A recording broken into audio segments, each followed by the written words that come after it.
Good morning. Welcome to this live stream. I'm delighted this morning to be with Professor Massimo Pigliucci. How are you doing, Professor? I'm good, thank you. Thanks for having me. So I've been following you for many, many years. And obviously you're a biologist, you're a philosopher, but interestingly, you're also a Stoic thinker. And that's Yes. an area which is much neglected, actually. Philosophically, I'm sure you know of this. So the first thing I want to do is your book is something quite different in the literature that we see, because alongside Martin, your book basically puts together a bunch of scholars who are philosophers, science communicators, and scientists on both sides of the scientism debate. And then you give your take on it. So I think this is, a landmark book, and it's had a impact in terms of how people look at scientism. So just to introduce this, what made you come up with this idea that, look, I need to get the two sides together, they need to disagree, and we need to put it out in the public? Well, that's kind of the job of a philosopher in a sense. And I would think more generally, it's the job of a thinking person. I mean, what you want is, if you perceive that there is a disagreement about a topic that you're interested in, you say, well, why don't I ask, I'll change my mind, or at the very least, I will improve my understanding of what's going on. So that's part of the reason Martin and I put together the book. I'm sorry, but there is an echo in the background. There is, and I'm trying to think, where's it from? Yeah. Give me a second. Yeah. I will. Can you speak now, please? Yes, that's right. Yeah, seems like it's gone. Okay, can you speak again? Yeah, let's try it again. It's still there. Yeah, so when I muted myself, the echo went, but this is the only tab I have open, which is very strange. So when you're speaking, I'll mute myself so it's easier. Okay. I think we'll keep it that way. So let's start off. Sorry, you are answering the question. Yeah. So that's one of the reasons Martin, my friend and colleague, and I put together that book. There is another reason. In a sense, I kind of see Science Unlimited as symmetrical with another project that Martin and I had done a few years earlier, also for the University of Chicago Press, which was a book that came out with the title, The Philosophy of Pseudoscience. So I think that I see the two projects as symmetrical in this way. Pseudoscience is about people or proposing ideas that pretend to be science, but they're not. So in a sense, it is an attack against science. Scientism, it's kind of the opposite. It's, in my opinion at least, too much defending of science, right? So it's going the opposite extreme and say, you know what, science is the only thing that is worth doing, scientific questions and the only questions that are worth asking, and so on and so forth. So I kind of thought there's a nice little symmetry in these two projects. Turns out Martin disagreed because he's closer to my positions on pseudoscience, but we actually disagree about the issue of scientism. Still, it was fun to put together the two books. Yeah, and I'm going to have Martin on the channel in a few weeks as well, so it'll be interesting to get his thoughts. Now, in your obviously you're not just dealing with the philosophy, you're also dealing with the history. In one of your talks, I saw that you took the issue of scientism back to Hume, which I thought was quite interesting. So one of the things that you quote him on is, he says, if we take in our hand any volume of divinity or school metaphysics, for instance, let us ask, does it contain any abstract reasoning concerning quantity or number? No. Does it contain any experimental reasoning concerning matter of fact and existence? No. Commit it then to the flames, for it cannot contain nothing but sophistry and illusion. I'd never actually heard that quote, and I was surprised that Hume, actually thought in that manner.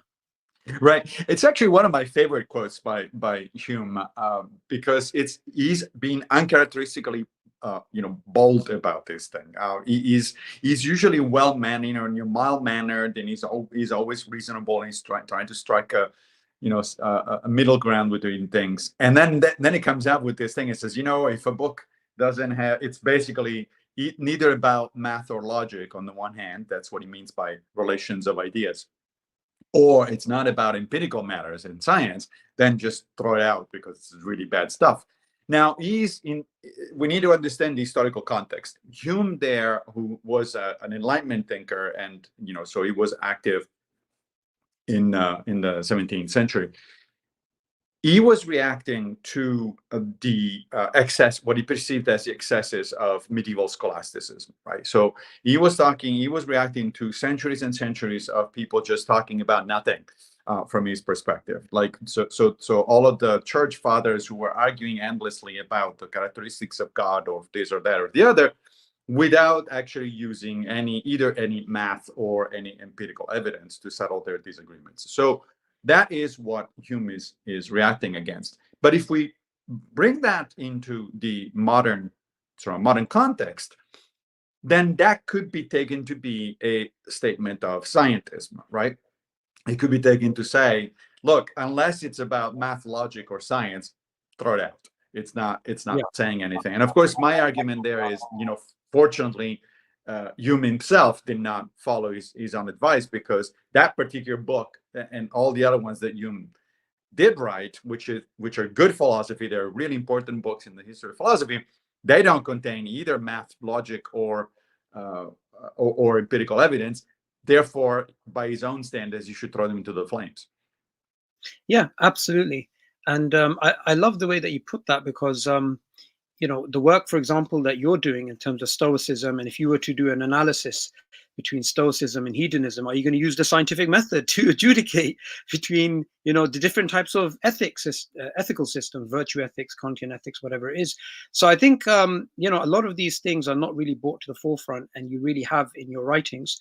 So let's start off with, I think, we've spoken about Hume. It'd be interesting to get your thoughts on, you've previously said in an interview that some new atheists are out of date when it comes to the literature, and they seem to be still holding on to ideas of logical positivism. So one of the talks I was watching earlier on today, you were speaking about, I think, Krauss, and mentioning how he was saying in a talk once with you and some others that maths is basically science because it's empirical, you count and whatnot.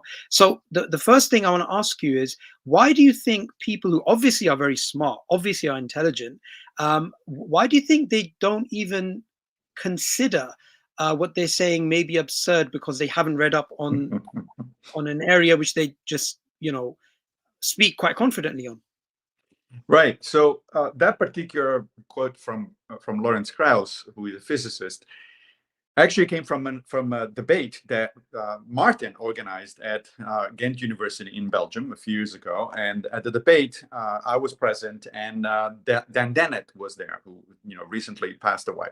And Dennett was kind of, so the setup of the debate basically was Krauss against me, with Dennett in the middle, sort of trying to be the more reasonable kind of person, right? The avuncular figure. And it was actually a lot of fun, and it was interesting. People can check it out.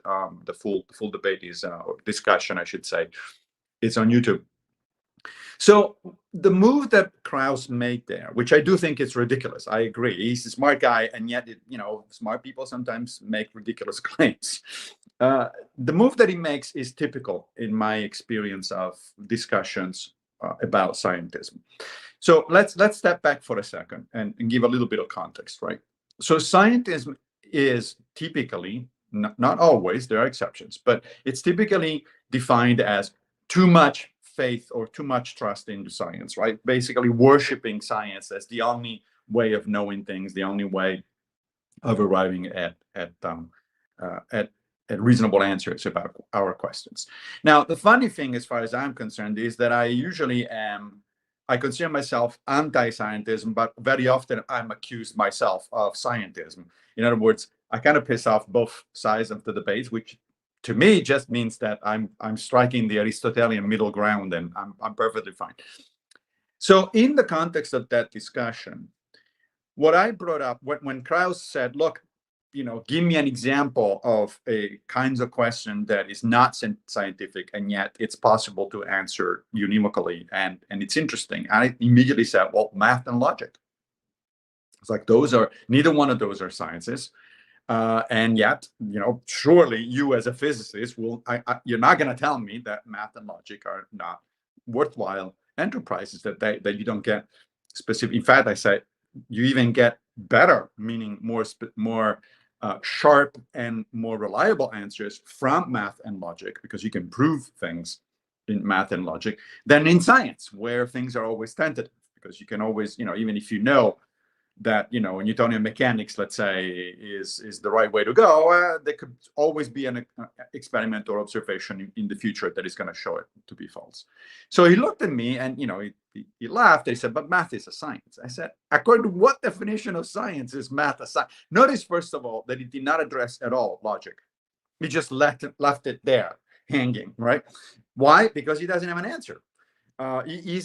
He's going to argue that math is a science. He cannot argue reasonably that logic is a science, right? And so he just leaves it there.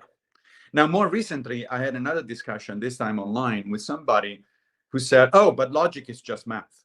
It's like, no, it isn't.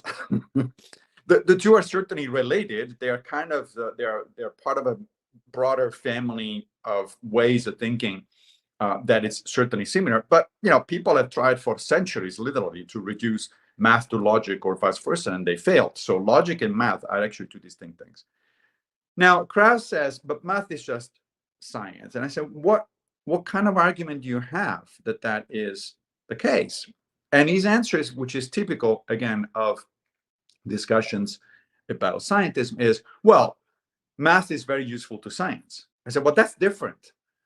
That's you're telling me that math is a useful tool for the sciences. That's not the same as saying that math is a science, right? I mean, a hammer is a useful tool for building a house. It doesn't follow the hammers are houses. They're just not in the same, not even in the ballpark. And in fact, I said the overwhelming majority of what mathematicians and logicians do has nothing at all to do with empirical evidence. Zero. The overwhelming majority of what mathematicians do has nothing to do with it. So, and because typically the definition of science, whatever definition of science you subscribe to, usually includes the notion that there has to be empirical evidence. If you're doing something, if you're carrying out some kind of intellectual activity that does not involve contact with empirical evidence, you're just not doing science. Period. I mean, this is one of the most universally understood aspects of science. If you cannot do observations or experiments about it, it's not science. Now, people that are a little less smart, I guess, than Krauss, then at this point object, and they say, oh, but I can prove mathematical theorems by going out there and doing measurements. Like, for instance, I can prove the Pythagorean theorem by measuring triangles. And I said, if you do that, you're missing the whole point of doing math. Mathematicians don't need you to prove the Pythagorean theorem by actually going and measuring triangles. First of all, you would fail, because real triangles are not ideal geometrical figures. So you will probably fail because you have empirical experimental error, measurement error that comes into it. Second of all, there are a lot of things that are, let's say the mathematics of high dimensions. How are you going to measure those? There's nothing in the real world. A lot of mathematical objects do not correspond to real world objects. Negative imaginary numbers, they're nowhere to be seen. It's not like you can go out there in the world and find an imaginary number. So it's like, it's just ridiculous. And in my mind, that's simply the desperate move of somebody who wants to reject, does not want to agree basically with the notion that no, science is not the only thing, the only activity that provides you with reasonable and reliable answers. Yeah. And, this got me thinking about your place in amongst naturalists, because, you're seen in amongst the higher circles, if you like.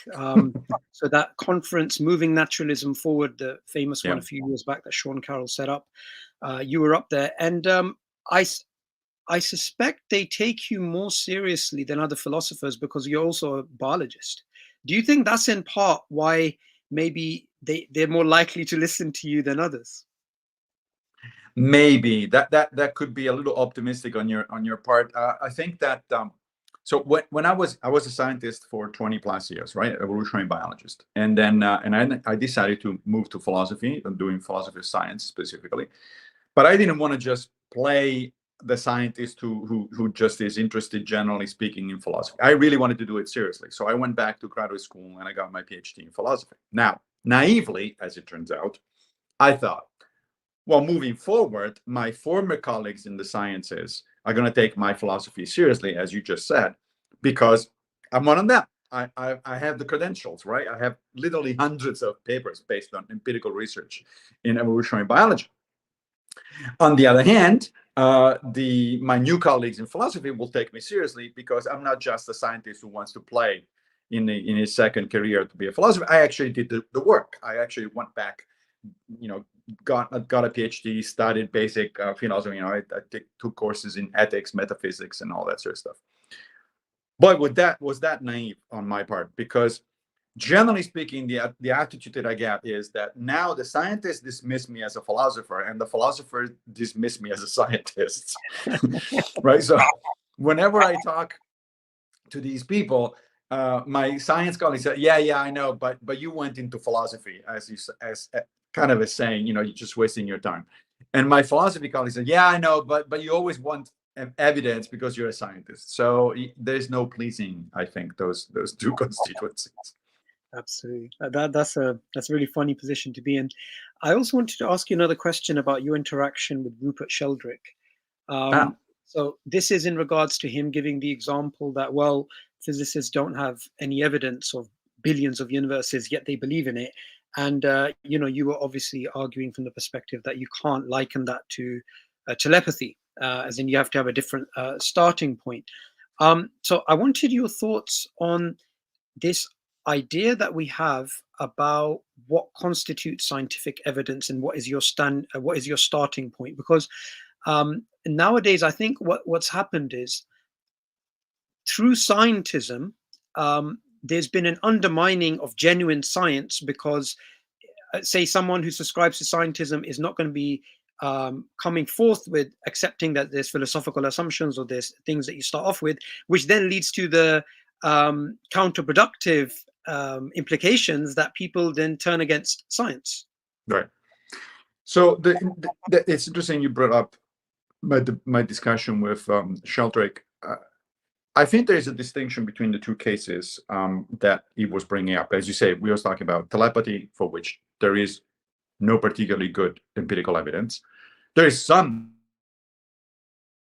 and on the other hand, parallel universes, which is maybe not mainstream, but it's a fairly widely debated idea in physics, for which there's no evidence whatsoever, right? And so superficially, it looks like I was contradicting myself. I was asking him for empirical evidence about telepathy, and then at the same time I was subscribing to notions like parallel universe, which there is no empirical evidence at all. Well, first of all, I don't actually subscribe to the notion of parallel universes. I think the parallel universes are science-based speculation, or at best science-based metaphysics. Now, why do I say they're science-based, however? Well, because the idea doesn't come out of nowhere. It's not like somebody all of a sudden got up in the morning and said, "Yeah, I think there's an infinite number of universes out there." That is one of the reasonable extrapolations from the current theories in quantum mechanics.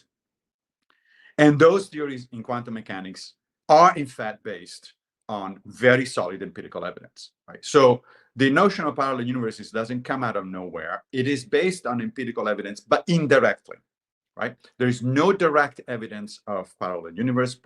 Probably there will never be, but the idea itself is actually grounded in very solid physics. It is debatable, however, because there are other interpretations of quantum mechanics that don't lead to the notion of parallel worlds or parallel universes. The two are actually kind of connected mathematically, as Sean Carroll actually explains very well. So, do I think that parallel universes are solid science? No. Why not? Because there is no empirical evidence. Do I think that there are reasonable metaphysics speculations informed by solid science? Yes, I think that's a fair way to put it. What's the difference with telepathy? Well, in the case of telepathy, not only there is no good empirical evidence in favor, in my opinion at least. Of course, people will disagree. Some people think that there is empirical evidence for telepathy. I don't think so. But not only there is no empirical evidence, which puts the notion on the same level as parallel universes, but telepathy itself is not based on well-established science. In fact, it contradicts well-established science. Everything we know about the functioning of the brain, about both the biophysics and the biochemistry of the brain, tells us that telepathy should not be possible. Why not? For a number of reasons. Because, how is it going to work? Well, it has something to do with the electric potential in the brain, because unless you invoke some kind of unknown mechanism, which doesn't help, invoking unknown things doesn't help because they're not explanations. Well, if telepathy is based on sort of kind of electrical and chemical impulses that normally function in the brain, then we know that those are just not strong enough to reach nearby brains, let alone brains on the other side of the planet. So it's not just that it's not based on empirical evidence, not just that it doesn't come out of solid theory, it actually contradicts the current empirical evidence and theory. Now, could I be wrong about it? Yes, this is an empirical question, right? It's certainly possible that in the near future or the distant future, there will be better and much more compelling experiments on telepathy, in which case we'll have to revise things. This has happened before in science. It's not a mystery. Thank you for that answer. And since you mentioned quantum mechanics, I thought I'd get your thoughts on causation, because this is something in which we can, as philosophers, say scientists can be helped, their method of reasoning can be facilitated through distinctions about different types of causes and what it actually means. And obviously that's linked to the whole concept of randomness and what exactly that means. And this is something you've spoken about before, but I think it's worth going into again. Yeah, it's a great question. It's a little complicated because there are so many moving parts, including quantum mechanics itself, which is something that everybody claims to understand, but probably very few people, if any, actually do. So here's the thing in terms of causality. If we're talking about all the sciences except fundamental physics, so setting aside for a moment quantum mechanics, causality plays a major role. I mean, everything that we're interested in as sciences is causally grounded. And in fact, a big way of understanding phenomena is precisely when you can establish causation, right?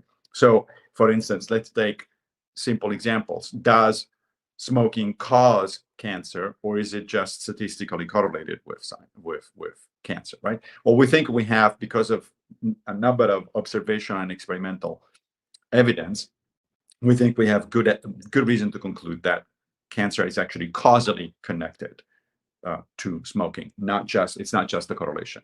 And a lot of what's going on in the sciences, especially in the so-called special sciences, such as biology, certainly all the social sciences, etc., a lot of what's going on there is in fact the attempt to distinguish correlation from causation.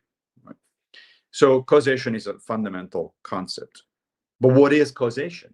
What is a cause, right? Well, that's not a scientific question. You cannot do experiments on causation itself, right? You assume causality as part of your view of the world, but you cannot actually do experiments on causality itself, which right there, it's another example of, here's a question that is not scientific, it's important, but it cannot be answered scientifically. Now, in philosophy, metaphysicians have come up with a number of alternative conceptions of causality. I think the last time that I checked, there are at least a dozen different conceptions of causality. One of my favorite is that causality happens every time that there is a transmission of a conserved physical quantity, such as momentum, for instance, right? Or energy and stuff like that. So, for instance, two billiard balls bump into each other. Well, one moves the other. Why is that? Well, because there is a conservation of momentum and energy in between the two, right? So kinetic energy is transformed into the kind of energy that moves in more kinetic energy plus friction, which moves the second pole. Great. That's certainly one interesting conception of causality, but there are others. It's not the only player, and these conceptions are useful to think about what causality is and how it works. But again, you cannot do experiments on them. Now, what about quantum mechanics? Well, it turns out that in quantum mechanics, if you enter the realm of quantum mechanical theory, there is no talk of causality. Quantum physicists don't talk about causality. They don't need the concept. Does that mean that it doesn't exist at the quantum level? I don't know. I don't think actually anybody knows. And the reason nobody knows is because at that level, things begin to break down. Concepts that we use normally at a microscopic level begins to break down. Let's not forget that nobody really has come up with a reasonable physical interpretation. Sorry, I should say not reasonable, with an universally accepted interpretation of quantum mechanics. Nobody. There are a number of interpretations out there. There's like 20 plus. The many worlds, the Copenhagen interpretation, there's a bunch of them. But nobody has come up with an interpretation that seems to be compelling to everybody else. In fact, so much so that there is a school of physicists who call themselves the shut up and calculate school, which basically say, look, quantum mechanics is just a bunch of equations. And all you can do about it is to plug those equations into experiments and come up with very, very precise predictions about the outcomes of those experiments. But if you ask yourself the question, what do the equations mean in a physical sense, you're just asking the wrong question. They're just equations. It's a model that works, and that's the end of the story. Now, I sympathize with both schools, for both approaches. At the moment, it is certainly the case that quantum mechanics is a bunch of equations. That's true. And those equations are open to a number of interpretations, which tells you right there that there is no straightforward physical interpretation of the meaning of those equations. But it is unsatisfactory, because in everything else in science, we want to know, well, what does that mean? When, for instance, in general relativity, general relativity also is a bunch of equations, right? But physicists didn't stop there. They said, oh, well, but what those equations mean is, for instance, that gravity is the result of the deformation of space-time, which is caused by the presence of massive objects. Okay, well, that's satisfying. That gives a physical interpretation, one on which physicists seem to agree, for those equations. We do not have a similar thing in the case of quantum mechanics. Until and if we're going to have such interpretation, I think that it's a little premature to say that causality doesn't play any role at the quantum level. We just don't know, because we don't have a good physical model for the quantum world in our minds. We may never have it. So all we can say is the concept of causality doesn't seem to be useful at the moment for current interpretations of quantum mechanics. Fine. That doesn't mean that causality is or is not there. It's also possible, of course, that causality is what people refer to as an emergent property. That is, that it doesn't actually, like wetness for water, for instance, right? Individual molecules of water are not wet. They're just molecules of water. But if you put a bunch of them together, then you get the property of being wet, or the property of changing status at a particular temperature and stuff like that. Okay, well, so that's an example of the fact that some physical properties do not necessarily exist at lower molecular or submolecular levels, but they do emerge. And I don't mean this in any kind of mystical sense. They emerge in the sense that they were not measurable before, and now they are. Transition states, for instance, in physics, are measurable only when there is a large number of particles. So the thing that water at certain temperatures goes from solid to liquid, and then from liquid to gas. Well, that is not the case for individual molecules. It's not the case for if you only have a few dozen molecules of water, but it is the case if you have millions. Okay, that's something we can describe. That is a very good example of the fact that some properties exist at one level of analysis and don't exist at another level of analysis. Maybe causality is like that. Maybe causality does not exist or does not play a meaningful role in our understanding of things at the quantum level, but it emerges for macroscopic systems. That's a really good way of putting it, and it's quite comprehensive the way you answered it. I was thinking that, obviously causality is something which scientists utilize as a concept, and clarification on that from philosophers can help scientific investigation. Another thing I was thinking about was, and I wanted your thoughts on this because you come from a biological background, the whole discussion now amongst biologists between systems biology approaches, holism approaches, and the reductive method, and whether that's overextending now. There was a famous debate between Richard Dawkins and Dennis Noble on this, and a lot of that debate is linked to holism versus reductionism, and this is where philosophy comes to life. Philosophy of biology comes to life. So I wanted your thoughts on how we can think about this particular topic, and whether this is the next sort of shift in the biological sciences. Yeah, that's a great question. I actually changed my mind about that particular topic over the years. I started out when I was, a little younger and certainly less experienced. I was much more on the holistic, side of things. I thought, oh, well, emergent property, biology is all about emergent properties. Biology is all about system level analysis and sort of that. And I thought that reductionists like Dawkins were being a little bit naive about, a little too simplistic, oversimplifying things. But then again, then sort of I hopefully matured a little bit and got a better understanding of the underlying philosophy, because this is a question of philosophy of science. It's a question of epistemology, and it's a question of ontology, which is a branch of metaphysics. What concerned with what exists and what doesn't exist. And now my thinking is that, in a sense, they're both right and they're both wrong, meaning that a purely reductionist approach in science doesn't work. It may work in physics. It has worked pretty well in physics, fundamental physics, but not even in all of physics. Material physics, for instance, it's, you could try to be reductive there and try to describe, the properties of the macroscopic properties of materials on the basis of quantum mechanics. You're going to fail. It's just not going to work. It certainly doesn't work on extreme materialism, what Dan Dennett used to call a greedy reductionism. Doesn't work, certainly with biology. Despite many attempts to reduce everything down to the DNA level or down to the molecular level. Sure, we learned a lot by studying things at that level, but there are ecosystem properties, let's say. Good luck trying to reduce those to molecular levels. It's just not gonna work.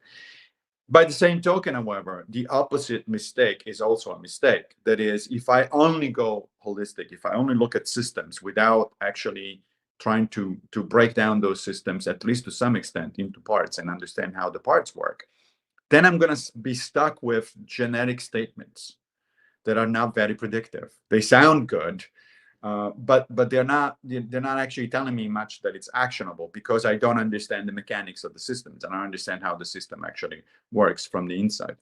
So what I think now is actually that the proper question to ask is not whether we should be reductionists or holists about things, but is which levels, note the plural, levels, which levels of analysis are most informative for this particular problem, right? So for instance, if I'm interested, so as in my career as an evolutionary biologist, I was interested in gene-environment interactions. So in how a certain genetic background, a fixed genetic background, would allow a particular organism to react differently to stressful conditions, let's say, or to different environmental conditions. So by definition there, you have more than one level of analysis. I am concerned with genes because it is about gene-environment interactions, but I'm also concerned about the whole organism because it is the organism as a whole that is responding to the environment. And I'm concerned with the environment, meaning different members of the same species that interact with each other, parasites on that species, predators on that species, competitors on that species. But I'm not going to go all the way up, let's say, to the ecosystem level. That's too much. That's too far from what I'm interested in this particular case. Nor am I going to go too far down into the mechanistic part of things. I'm not going to talk about molecules and even less about quarks, because they're just not informative, right? So that doesn't mean that quarks are not there. Of course they are. They make up the organism that I'm interested in. It doesn't mean that ecosystems are not important. Of course they are, because my organism that I'm interested in is part of an ecosystem. It just means that for the particular question I'm asking today, how do gene environment interacts in this particular species in response to these particular environments, there are some levels of analysis, the ecosystem and the quantum or molecular levels, they're not informative. I know they're there, but I can kind of use them as background. I can block them out as a background, and I say, okay, yeah, they're there, but they're not useful. Change the question. If you want to know, about the intracellular interactions, let's say, between different kind of nucleic acids, and RNA and different kinds of RNA, DNA, et cetera, et cetera. Well, at that level, your organismal level is now non-informative, right? I don't care anymore about interactions between this organism and other members of the same species or stuff like that, because now I'm very close down to a much lower level. Quantum mechanics still might not be very useful because it's a little too fine-grained. And so now I have to move between chemistry and biochemistry, basically, and molecular biology, and so on and so forth. So what I think is the basic idea is that for any particular problem, the answer is going to be, it depends. You want some levels of analysis that are below the level in which you're interested in, and some levels of analysis that are above, but neither too far below nor too far above, because otherwise you're going to waste a lot of time doing things that are actually not germane. So it becomes really a question of epistemology, a theory of knowledge, right? So at which levels, which ontological levels, that is levels of existence, are more useful in epistemological terms? I like to get my ontology close to my epistemology. So in other words, the two are actually, although one is a branch of metaphysics, the other one is a branch of theory of knowledge. They go together, and they tell me, okay, for this particular level, the epistemological problems are such that this and that level of ontological analysis are most informative, most appropriate. And those are practical questions. Those are pragmatic questions. There isn't going to be an answer, a general answer about what the most useful one. The answer to that is it depends. It depends on what kind of questions you're asking and at what level you want the answers. I really love that answer because it solves one of the problems I was having conceptually about this. Because gene ontology is a very problematic area, especially if we look at the two broad sort of definitions that, one being a strand of DNA, one being anything that is inherited. Yet I found that just because of years and years of reading about genes, it's very hard for me to switch off the idea that, as Noble and Shapiro say, that the concept of a gene is very problematic. It's very hard for me to think about that. And even though it's hard to define, I rather still use the concept than drop it completely. And as an example, and I'll put this to you, we had during the discussion, Noble brought up the idea of proofreading, and to show that genes are not self-replicators. So then, this whole idea of, genes in a gene pool, how does that make any sense? Right. The problem then is, what do you do with the Human Genome Project? What do you do with association studies? I mean, I love Noble's work, but some of it's a bit hard to get back to work after a lot of this has been, someone's been, pushing all of the objects off the table, and now it's time to start again. And sometimes it's easier to go through a bit of an iteration than go through a complete revision. The example you just brought up is interesting because I think Noble, and I agree with you, he does some really interesting stuff, but Noble in that case is making a mistake that Aristotle, of all people, warned us about almost 2.5 millennia ago. Aristotle in the Nicomachean Ethics, which has nothing to do with with science directly, certainly not with biology. It's not one of his biological or physics works. It's about ethics. But in the Nicomachean Ethics, he warns us at the beginning of the book. He says, do not expect, do not seek more precision than the subject matter allows. Right? And I think that that's what Noble is doing there. He wants a precise definition of genes that always works under all conditions, et cetera, et cetera. That's more than we can do. That's more than the subject matter, not because we are ignorant or stupid. It's more than the subject matter allows. To want that level of precision, and then when you fail to give that level of precision, say, see, that whole thing is irrelevant or it's useless, that's a mistake. We should take the concept of gene for what it is. It's an approximate concept, like almost all concepts in science anyway. They're all fuzzy, they're all complex, they're all subject to revision, they all apply only under certain circumstances. At some point, they break down. And what do you do with that? As a pragmatist, scientists tend to be pragmatists. As a pragmatist, you just use the concept, whatever concept it is, within the confines of where it works. And when it doesn't work, you say, okay, I reached the limit. Now I need something else. In this domain, I need something else. Just like we did with causality earlier, right? So, okay, so causality perhaps breaks down or is not particularly useful at the quantum level. Fine, then we won't use it. But that doesn't imply that causality doesn't exist, or it doesn't imply that causality is not useful at other levels of analysis. It's all about, can you do something with this concept or not? If you can, great, use it. If you can't, you set it aside. Yeah, yeah. And I think Noble does actually do that. So even though he points out the problematic nature of the definition, he still uses it, and he was using it throughout the debate. But I think one thing it does do, and I think this is where I found it was. I love the way that you put it, because you're not in either camp of holism or reductionism. But what I found with Dawkins is that he wasn't really acknowledging the ontological issue here. And it was kind of just just repeating the mantra of, maybe just to keep things simple, right? That genes are self-replicators, and although there's all these other processes happening in the system, it's maybe easier to think of it that way. So the selfish gene now is, still. I mean, what would you say? Would you say it's still a useful concept? That that way of thinking about biological systems? Yes and no. So for one thing, people have to remember that the selfish gene, meaning the book, the 1976 book by Richard Dawkins, is not a technical book. It's not a technical, production contribution to the literature in biology. It's a book for the general public, which therefore obviously simplifies a number of concepts. It is based on research that definitely precedes Dawkins. It was based on research by people like George Williams, for instance, and others that had over the previous decade or two articulated a lot of the concepts that we find in the book.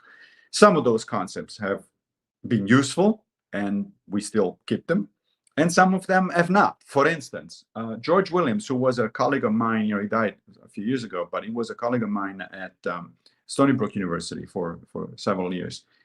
And, George changed his mind about some of this stuff. He famously wrote back in the 1960s, when I was a kid, he wrote against group selection. And then later on, he changed his mind. He said, actually, under certain circumstances, group selection can work. And he was a mathematical biologist, so he laid out some of the circumstances under which the concept of group selection can work.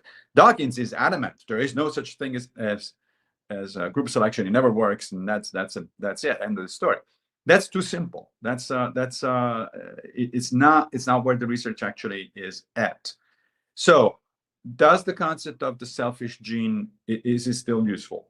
To some extent, yes, meaning that when you look specifically at the gene level of analysis, again, it's about levels of analysis. When you look at the individual molecules of DNA, if you think, okay, what these molecules are doing is using the machinery of the cell to make more copies of themselves. Yeah, that's true.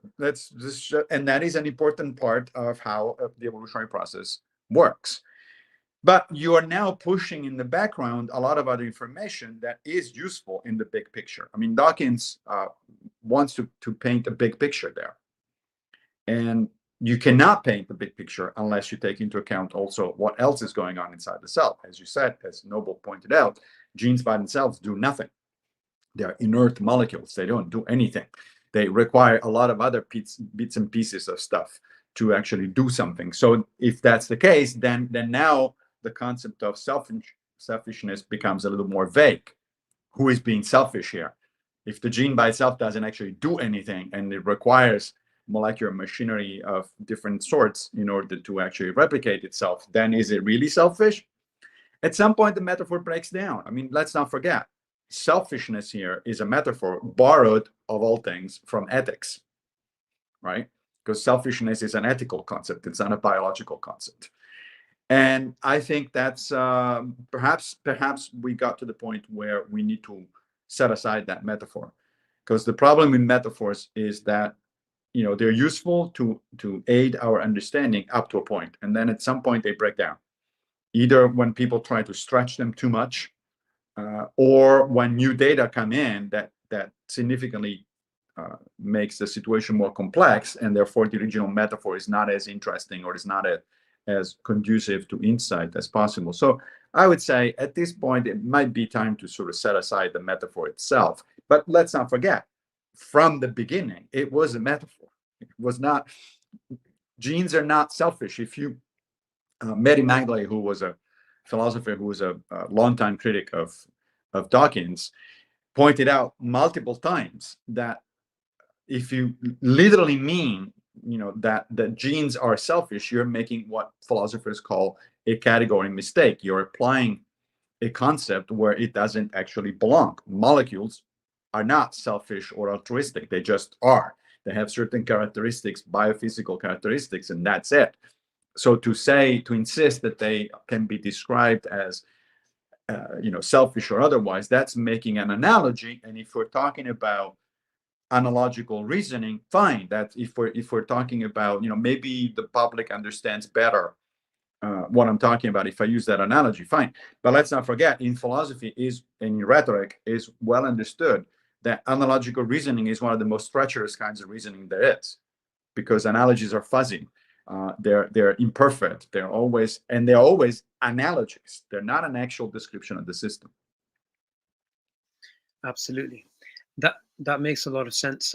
So I want to highlight here for the viewers, you many years ago, nearly 20 years ago now, you wrote a book you edited a book on the extended evolutionary synthesis. And from my understanding, and correct me if I'm wrong, you disagree with the third way of evolution, that we need a complete revision of the modern synthesis. You believe that we can, I guess, extend the modern synthesis. We can incorporate a lot of things like niche construction and phenotypic plasticity and all these concepts. So can you just explain to the viewers how your view is different from that of Noble?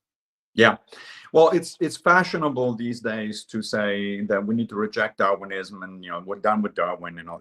That's actually been fashionable for a long time. That almost every generation of biologists think that Darwin got it wrong, and that therefore we need to start from scratch or reject the whole thing. And it sounds good, right? I mean, who doesn't want to be a rebel who pokes the hole in the greatest evolutionary scientist that ever existed?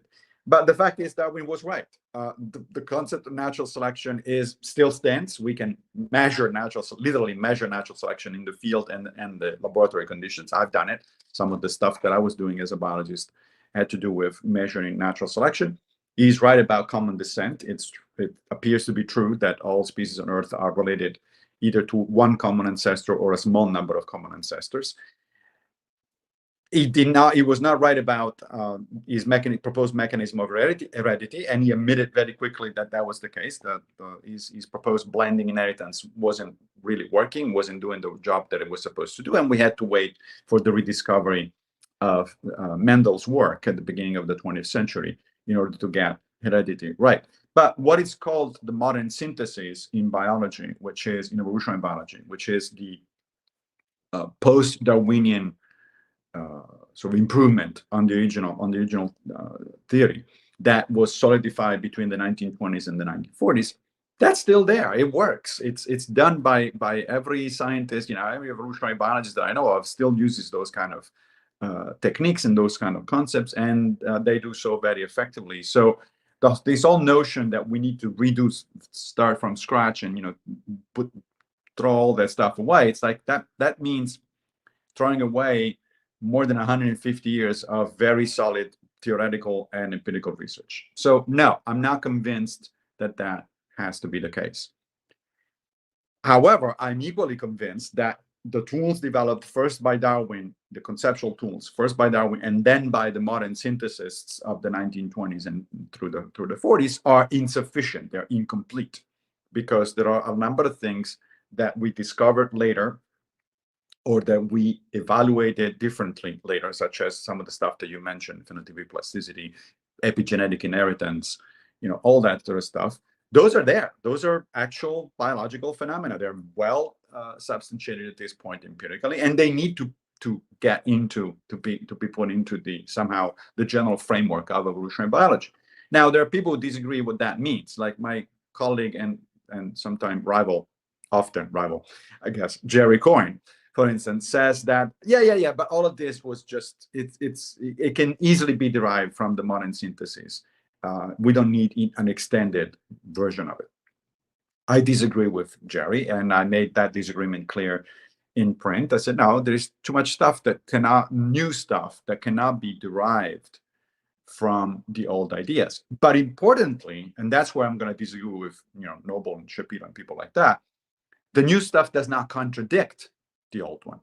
So we would need a completely new start, a completely new theory, if in fact major chunks of the old theory were contradicted and somehow made irrelevant.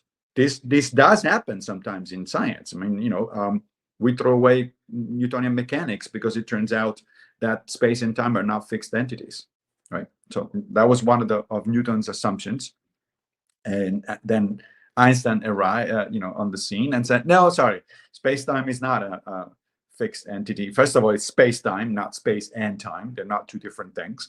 And third of all, and second of all, this thing is actually malleable in a way that is predicted and explained by the general theory of relativity." So that was a case in science where we do really throw out the theory, Newtonian mechanics. We still use it for pragmatic purposes, right? When we want to aim a missile somewhere, we use Newtonian mechanical equations, not general relativity, because it's too unwieldy, it's too complicated.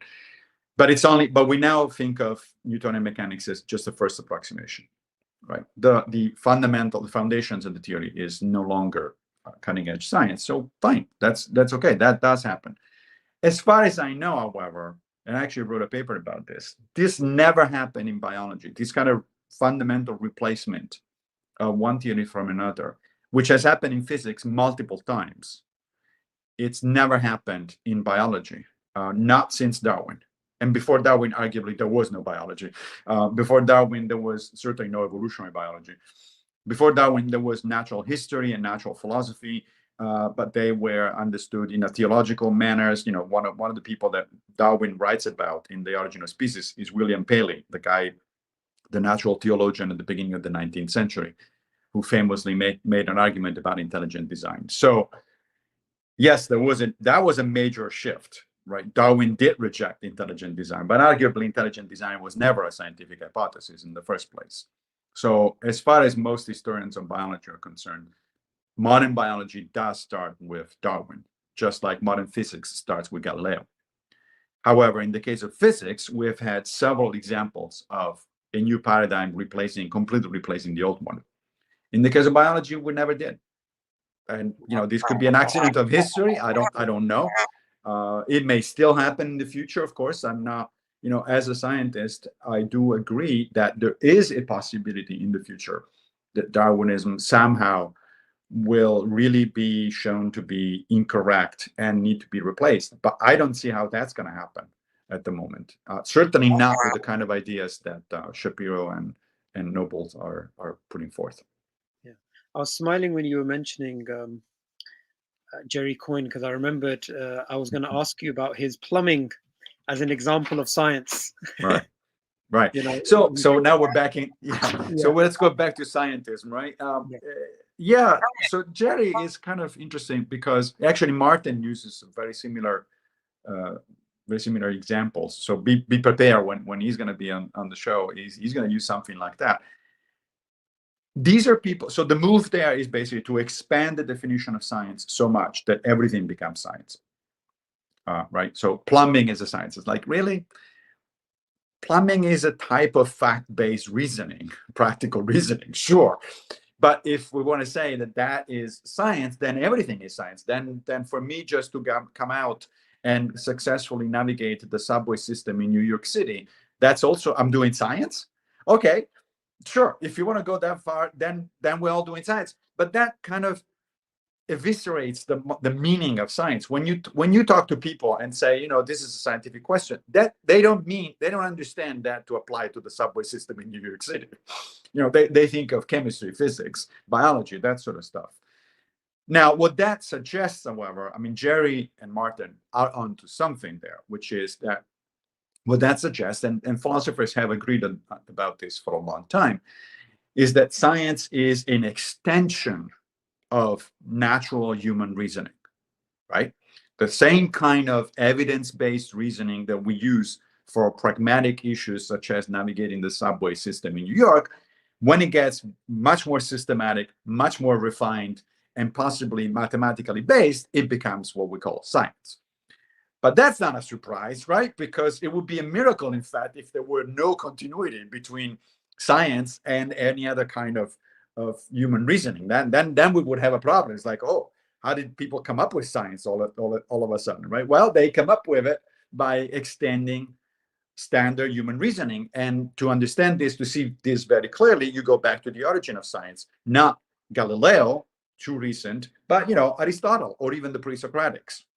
The pre-Socratics started science by doing what? By rejecting supernatural explanations, by rejecting the way of in which poets like Hesiod and Homer understood things.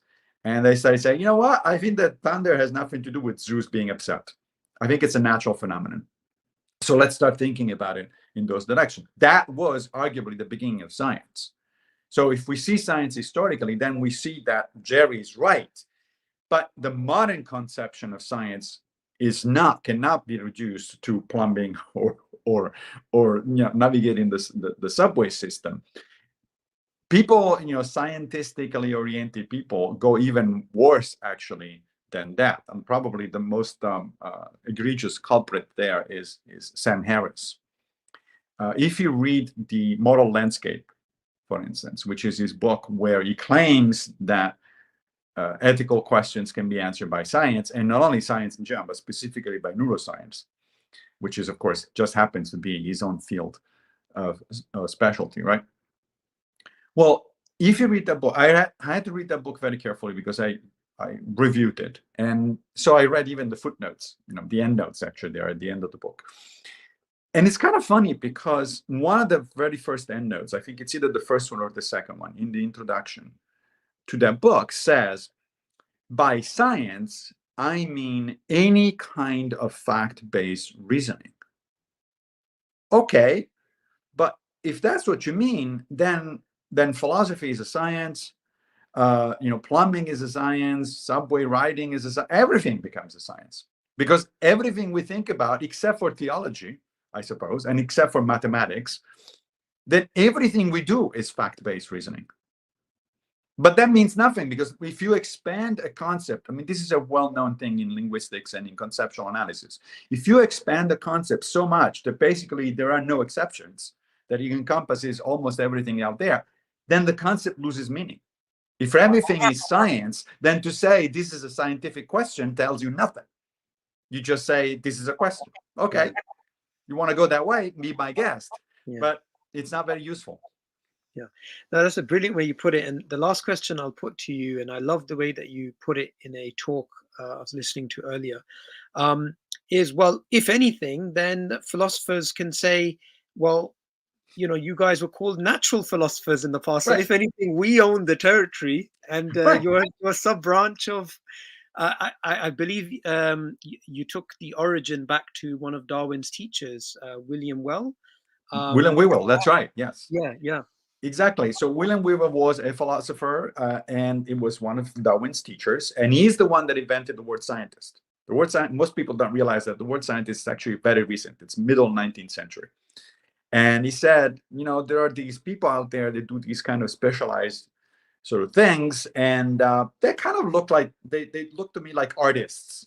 They do specialized things in a particular domain. So just like we call these artists, let's call these scientists. But the word science, which in English is in fact contrary to what both Harris and Coyne would argue, it's very specific. It's very limited to the natural sciences typically. Sometimes the social sciences.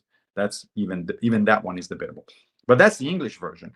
But the word science itself comes from the Latin scientia, and scientia means knowledge and understanding broadly construed. This is what the ancient Greco-Romans were talking about. So Cicero, for instance, is the one that actually coined the word. Cicero was talking about scientia in the general sense. In the broadest possible sense. Well, now scientia includes both of what we call the humanities and the sciences. Okay.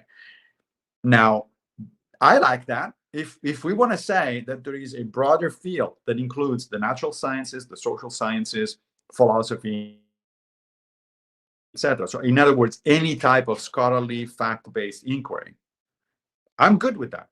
But let's not use the word science because that confuses the hell out of people, right? If you start saying, literary criticism is a science, it's like, wait, what? That doesn't make a lot of sense for people. So, and presumably we have these discussions because we want to clarify our thoughts, not confuse them. We want to help people understand what's going on, not confuse them. And certainly it shouldn't be about turf wars. Yeah. It shouldn't be about, oh, it's science and philosophy is useless. Hold on a second. Slow down. If we want to talk about, we should actually consider seriously and engage seriously in any kind of systematic, fact-based reasoning, then I'm all in favor for it. It's just I think that the word science is a bad one for that particular concept. Yeah. Absolutely. And I think it's a brilliant way of ending the session. So thank you so much for your time. In the future, I want to have you back on the channel to discuss something totally different, something I've been looking into, which is Islam and Stoicism. And Nice. I think it's just something that should be explored because obviously we all should be thinking about this topic. I think that's one thing, regardless of what our backgrounds are. So thank you so much, Professor. I wanted to ask, where can people follow you on social media, or is there any particular book you're working on? What's the next sort of thing that Yeah, I don't actually do social media anymore because I think they're fairly pernicious, and so I kind of stopped. But people can find pretty much everything I do at massimopigliucci.org. So first name, last name, one word, .org. You find there all sorts of information and links about what I do. And then I have a Substack, which is called The Philosophy Garden. And that's where I do most of my outreach writing. Brilliant.